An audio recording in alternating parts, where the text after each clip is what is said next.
Et salut à toutes et à tous, ici Max de Strat et on se retrouve pour la week 1 de l'Ambi Draft League. J'espère que vous allez bien et on va jouer contre les No Homo Basno coachés par Butterchoke. Donc ça risque d'être un match assez animé puisqu'on se connaît bien et Butter étant mon joueur, donc j'ai plutôt hâte de faire ce match. Et on va directement commencer en présentant la draft des No Homo Basno qui se compose de Volcarona, Mauscarada, Starmie, Venusaur, Flygon, Klefki, Oricorio version Pom-Pom, donc la version électrique, tandis que moi j'ai la version Fire, et enfin Mega Lopunny. Concernant les lotières, on a Drifblim avec Final Gambit et Scrappy, donc assez terrifiant comme combo, ça peut prendre un kill pratiquement gratos. Lapras avec Volbeat et Refrigerate, et enfin Dunsparce avec Comatose et Power Trip. Je reviendrai pas trop sur les lotières de façon générale, sauf si je me prépare particulièrement, vous verrez. Concernant le Terra et le Zen Move, c'est Venusaur qui a le Terra avec un Terra Grass et un Terra Fire, tandis que Oricorio est le Z-User. Donc on va directement commencer cette vidéo team building en analysant rapidement la draft adverse. On a une draft donc qui se base notamment sur le combo Lopunny Volcarona pour faire de gros dégâts offensivement. Petite possibilité de Sun entre Klefki, Volcarona et Venusaur. Donc à ne pas sous-estimer malgré tout. On a le Drifblim qui fait un peu office de Factor X. Mais c'est une draft qui globalement manque d'efficacité, notamment défensivement. Comme vous voyez, beaucoup de tokens offensifs de Glass Cannon. On a Starmie qui reste assez fragile, même s'il peut avoir un peu de bulk. Mauscarada, Pyrax, etc. Quelques petites faiblesses x4 aussi par-ci par-là, même si c'est pas gravissime. Par contre, c'est une draft qui a un speed tier vraiment très élevé. Mauscarada qui a 123 de souvenirs, on a Starmie qui est à 115, Volcarona à 100 et Megalopunny qui a 135, sans parler de Flygon également qui a 100, Oricorio qui a un très bon speed tier. Donc va falloir vraiment préparer du solide si on veut rivaliser. Et c'est ce qu'on va voir tout de suite avec un premier Pokémon. Et sans surprise, c'est la star de l'équipe qui sera là dès le premier match, Shin Pao, aka Walter White. Je vais aussi vous présenter un peu au fur et à mesure les surnoms que j'ai choisis. Walter White qui se ramène avec un set full offensif. On va commencer donc à chaque fois item, move pool et enfin répartition. Pour l'item, c'est la Never Melt Ice qui va être privilégiée. Alors, pourquoi pas les bots tout simplement parce que Butter n'a pas de poseur de P derrière. C'est assez rare, mais le seul truc qui peut poser des hazards, c'est Klefki avec des picots. Et bon, c'est vrai que ça peut être embêtant, mais je ne suis pas 100% sûr que c'est les picots qui vont venir contre moi. Dans le sens où je m'attends davantage à un set double screen avec potentiellement deux moves offensifs. Donc peut-être un full play pour toucher Exagide et pourquoi pas également un play Ralph pour venir faire beaucoup de dégâts à Shinpao ou alors un flash cannon un peu à voir en fonction de ce qu'il préfère. Je vois davantage un set venir dans ce genre là plutôt qu'un set avec les picots et vous allez voir que la Never Met Ice fait vraiment le taf. Concernant le move pool, on a un set SD donc qui est là pour break. Bien que SD ne soit pas là pour sweep, en réalité c'est juste là pour me débarrasser de Klefki. J'ai pensé à plein de sets différents parce que le Klefki est une vraie gêne pour Shinpao. Mais finalement le set qui m'intéresse le plus ça va être un set où je vais SD sur le switch. Et derrière, je vais pouvoir tranquillement spammer les Brick Break. Alors pourquoi Brick Break? Parce que ça peut de HKO un Klefki full PV, full def, ça a de bonnes chances. Et en contrepartie, lui ne me tue pas avec Kalinri ou aucun de ses moves offensifs, sauf s'il a investi. Et en fait, ça va l'empêcher d'anticiper le switch. Par exemple, s'il anticipe le switch et qu'il se dit tiens, je vais faire protection ou tout simplement pour se protéger du set d'Enslam, et ben directement je vais taper Brick Break et je vais lui faire des dégâts de gratte en plus de casser les murs. Ce qui fait qu'il va se retrouver dans une situation compliquée parce qu'il ne peut pas spammer les murs. Et il ne peut pas non plus me T-Wave ni me Toxic parce que je suis immunisé à Farceur avec mon type Dark. Donc soit potentiellement je peux tenter de le one-shot, même si ça risque d'être peu probable, même si je lui mets un premier Brick Break à plus 2. Mais en tout cas je peux tenter de bien le weaken. Dans tous les cas il ne me tuera pas, il me laissera avec un peu de vie. Et derrière je peux l'achever. Ce qui me laisse donc avec un terrain libre et surtout un Shinpao qui est libre de spammer les High Shards contre toute la draft adverse, parce qu'on a Mouse Karata qui est sensible, Venusaur il est sensible, Drifblim et Flygon ils sont sensibles, et enfin Oricorio aussi. Donc ça fait très mal, sans parler de Icicle Crash qui fait des dégâts tout simplement monumentaux. La Nevermelt Ice permet également de choper le 2HKO sur Volcarona et potentiellement l'OHKO après une SD. Donc ça me permet justement de compenser potentiellement l'absence de crunch qui peut être embêtant, notamment pour gérer le Starmie. Mais bon, on essaiera de se débrouiller sans. J'ai la speed pour speed tie avec ce Mégalope et potentiellement lui mettre un énorme brick break sur la tête, voire Icicle Crash. J'ai pas calculé ce qui était le plus fort, mais je pense que peut-être Icicle Crash l'est. En tout cas, c'est un set qui va pouvoir faire énormément de dégâts, mais qui n'est pas là en tant que gros carry, je tiens à le préciser. Et on va directement enchaîner avec un Pokémon qui lui aussi peut faire des merveilles. C'est le Aegislash qui a un set un peu particulier, vous allez voir, qui n'est pas incroyable, mais qui peut faire énormément de taf. C'est un set Chople Berry. Alors pourquoi la Chople Berry? C'est tout simplement pour venir prendre le close combat de Lopunny qui a Scrappy, je le rappelle, et donc qui peut balancer des close combats super efficaces sur notre Aegislash. Aegislash donc qui peut largement tenir un close combat, donc il prend à peu près mid-life. Et derrière, pratiquement le one-shot avec un Flash Cannon. Alors, j'ai beaucoup hésité sur la Repart, mais on en parlera juste après. Donc, premier move, évidemment, Flash Cannon, voilà, qui va toucher le Mouse Karada, qui va toucher Venusaur, qui va toucher Drifblim, Flygon, etc. Il me fallait un move un peu all-around, qui touche un peu tout. Et Flash Cannon fait quand même très bien le travail. Derrière, évidemment, le King Shield pour se protéger. Rock Slide qui est là pour venir choper le Volcarona. Alors je n'ai pas calculé avec la nouvelle, parce que j'ai changé un peu au dernier moment la nature modeste. J'ai bien la nature modeste, mais normalement Rock Slide ou HKO, à peu près tous les sets de Volcarona, à moins qu'ils me sortent un set investi en défense. Normalement, full PV Volcarona se fait complètement OHKO par Rock Slide. Donc même pas besoin d'être smash, comme ça on ne risque ni de miss, même si on peut avec Rock Slide. On risque ni le miss, ni la burn liée à Corps Ardent. En dernier mot, on a Shadow Sneak donc, qui va venir mettre un petit peu de pression. Bon, c'est pas très efficace sur cette draft, hein, globalement, mais ça peut choper un Starmie, on l'a dit, qui peut être embêtant.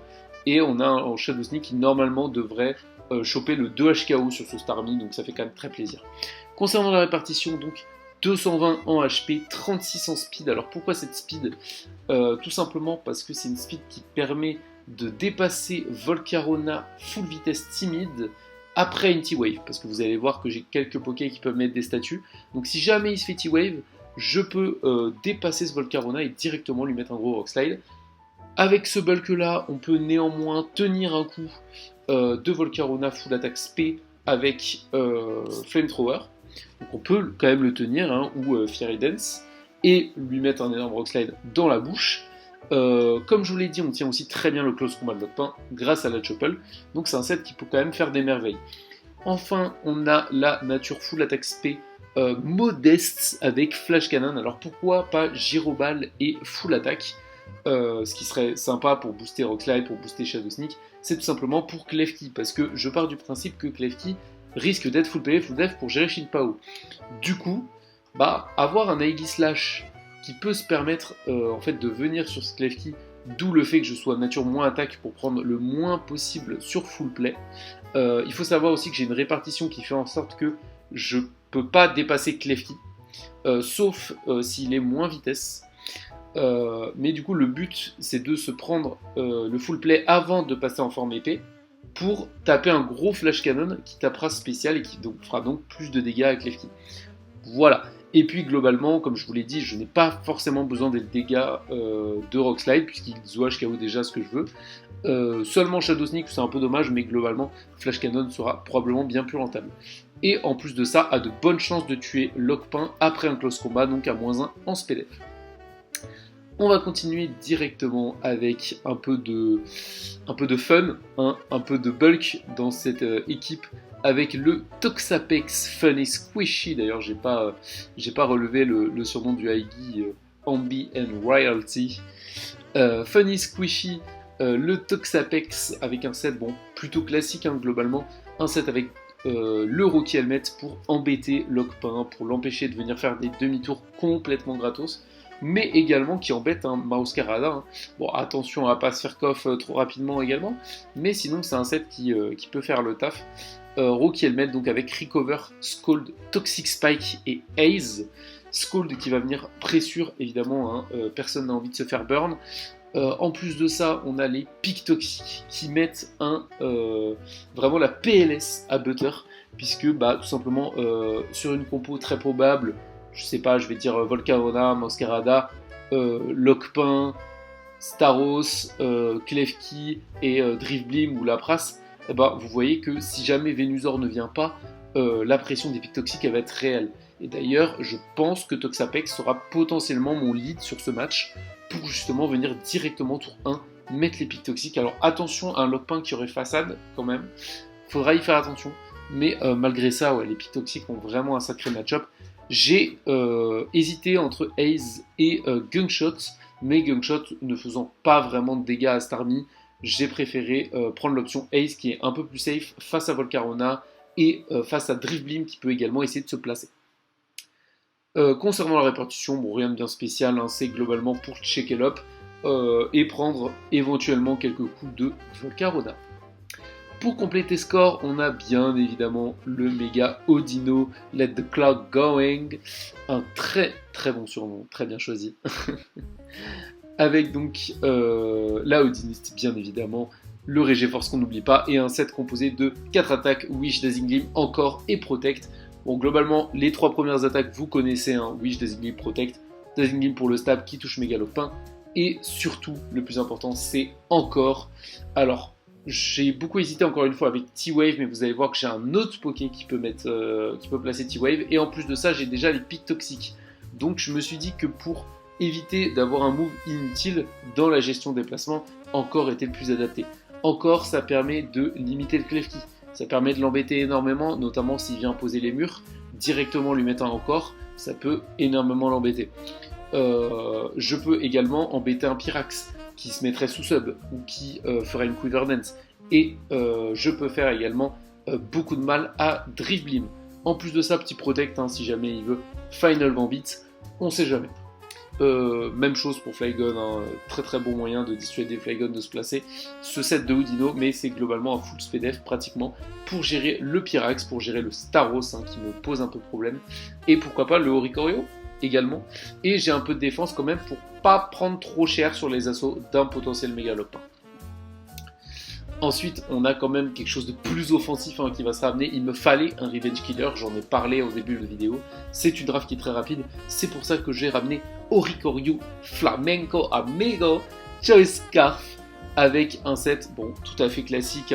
J'aurais pu sortir Quiver Dance aussi, vu que Quiver Dance juste explose l'équipe adverse, la draft adverse. Mais je me dis qu'il a quand même quelques petites options éventuelles comme un Masquerada Choice Scarf, un Starmie Choice Scarf. Je préfère ne pas risquer ce genre de choses. Donc j'ai un Oricorio Scarf qui va venir Revenge Kill Lockpin avec Air Slash ou Hurricane. Je peux jouer les deux puisque de toute façon c'est plus si j'ai peur de miss l'un, je peux jouer les deux. J'ai Revelation Dance, donc rien que ça touche Klefki, ça touche Volcarona, ça touche Masquerada, ça touche tout, globalement. Même Lapras prend des dégâts quand même plutôt bons.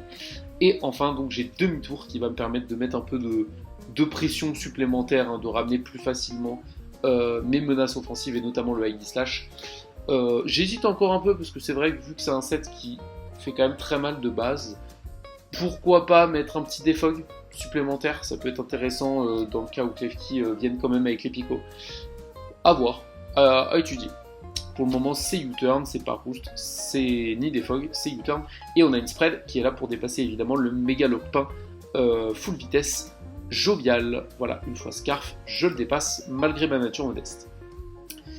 Et enfin, dernier Pokémon de ce team building face à Butter, c'est le Rotom-Moo Let Him Cut, donc qui va se ramener avec un set assez défensif, globalement pas forcément ce que j'avais prévu, mais je pense qu'il peut très bien marcher, avec Thunder Wave, donc c'est mon fameux poseur de cage éclair, qui a une réparte qui lui permet de tenir à peu près tous les coups de méga Lockpin. Donc s'il est jovial pour jouer la speed taille comme je le prévois, même Triple Axel n'est pas capable de me tuer, je le prends plutôt bien. Derrière, bah forcément, j'ai la T-Wave pour l'empêcher de faire quoi que ce soit par la suite. Derrière, j'ai Defog qui va me permettre quand même d'enlever des potentiels murs de Klefki, c'est assez important. On a donc la KG Claire évidemment pour gêner également le Masquerada et surtout le Pyrax. Et enfin, on a Volt Switch pour le momentum et Leaf Storm avec 32 EV d'attaque SP ont pile 50% de chance d'OHKO un Megalopuni après Close Combat si jamais il y a les pics toxiques sur le terrain. Voilà, donc ça fait toujours plaisir. Ça coûtait pas grand chose de mettre ça en attaque SP puisque de toute façon les EV en défense ne m'aidaient pas plus que ça à gérer mieux le Lockpin. Donc j'ai préféré les mettre en attaque SP pour tenter d'avoir ce rôle potentiellement. C'est un OHKO évident après le Rocky Helmet de Toxapex. Ça peut être super intéressant. Et on a un Rotom donc, qui, encore une fois, bon, le speed tier est assez moyen parce que je peux pas dépenser grand chose. J'ai hésité à ramener un double scarf. Mais bon, je pense que si je spam assez les T-Wave, ça peut être assez value d'utiliser ce Rotom. Et je pense qu'on est bon pour ce team building de Wii 1. Je ne sais pas combien de temps de vidéo je suis. J'espère que j'ai réussi à vous faire ça le plus court possible. En tout cas, on se retrouve dès demain pour le commentary du match que je vais faire, je pense, en live commentary. Allez, pour le fun. Si j'ai le temps, si j'ai l'occasion. C'était un max de strat. On se retrouve donc pour le match. Rendez-vous demain pour le match face au No Homo Basno. À la prochaine!